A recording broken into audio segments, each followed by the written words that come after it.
Ooh.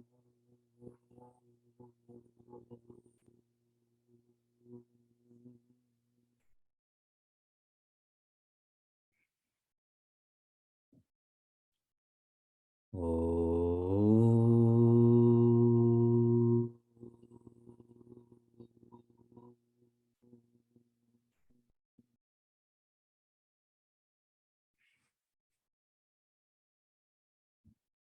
Ooh.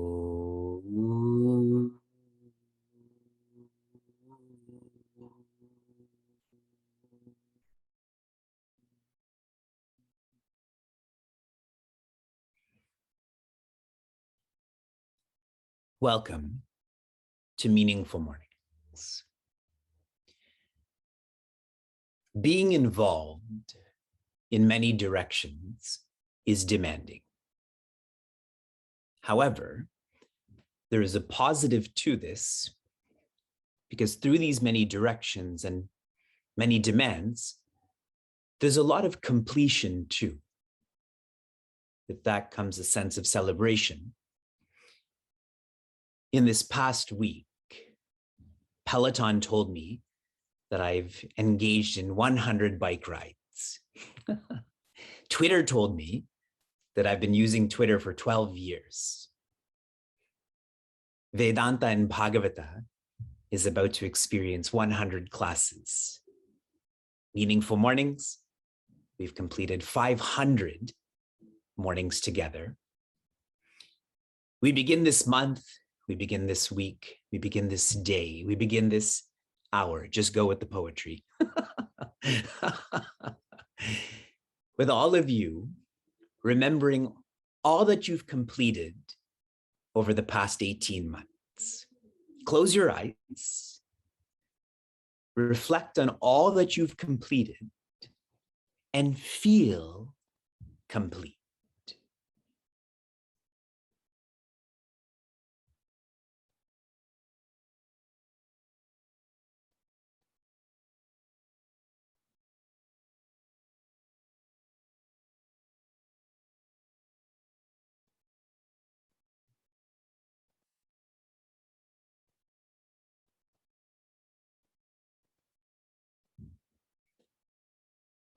Om Purnamadaha. There is only completion. Bhagavad Gita's chapter 4 begins with Prince Arjuna asking Shri Krishna, how avatara? How is it that you were there before the sun and now you're with me? So how avatara? We navigated the question and answer starting with what avatara? What is an avatara? And we proceeded to be more authentic and deep. This is not a scholarly workshop, but rather, why avatara? It is one matter to know that there's types of avatars, but the implication of this is why avatara? And that implication is to know you are an avatara. In our usual mandir or temple culture, an avatara is always outside of us and stays outside of us. But the implication of how, what, why, to know you are an avatara, which I described as presence. And think carefully, this is the exact message from chapter 2, when Sri Krishna starts to share with Prince Arjuna, know vastness. The consistency of the teaching is brilliant because we think it's a different message. It's a different chapter. But Sri Krishna is a master teacher. We don't even know that he's teaching the same thought again and again and again. And he summarizes this whole portion on avatara by emphasizing the importance of purity. Purity of mind, of course. Why? Because purity is equivalent to receptivity. Purity in the field of self-development is equivalent to receptivity. The more impure my mind is, the more I think of an avatara as a protector. The more pure my mind is, the more I feel an avatara is presence. The same presence in Sri Krishna is the same presence as in Vivek and all of you. And a visualization for all of us to understand and appreciate the importance of purity of mind. It is darker for most of us in North America right now. Soon, daylight savings time will change. But what do you see in the darkness first? The rays of the sun. Then what follows? The sun. And what goes away completely? Darkness. The rays of the sun is purity of mind. What follows? Knowing presence, knowing vastness. And what gets vanquished? Incompleteness, dependent joy, whatever you want to describe it as. Shri Krishna now transitions from avatara, and he makes this more personal. In verse 11, Ye yatha mam prapadyante. In whatever way humans come to me, approach me, think of me, that's prapadyante. Tan tata eva bhajamyaham. In the same way, I offer this reciprocity. The way they think of me, I think of them. The way they look at me, I look at them. I'll flow through the whole verse and then zoom in more. Mama vartma, my path, anuvartante, humans follow. Manushyaha partha sarvashaha, different humans in different ways follow their paths to me, Prince Arjuna. What is the implication of these teachings? Starting with the implication for oneself. Shri Krishna is sharing in this verse that life is a mirror. Life is a mirror. If you reflect on a mirror, whatever you show to that mirror is going to show back to you, correct? In other words, whatever you give, you're going to get. If you give anger, life is going to give you anger back. If you give patience, life will give you patience back. And Pujya Swami Chinmayananda has shared this marginally differently. He has shared, in life, we don't get what we desire, we get what we deserve. When I look in the mirror, I desire to look different. Trust me, I do. But what do I see in the mirror? What I deserve. So, be careful. What can I do with this message in terms of oneself? Be careful with how you live, because how you live is going to come back to you. This is like I've described Vedanta as a mirror. If you look at Vedanta casually, you will grow casually. But if you look at Vedanta carefully, you will grow in the same way. Now, swinging over to what is the implication of this in terms of others.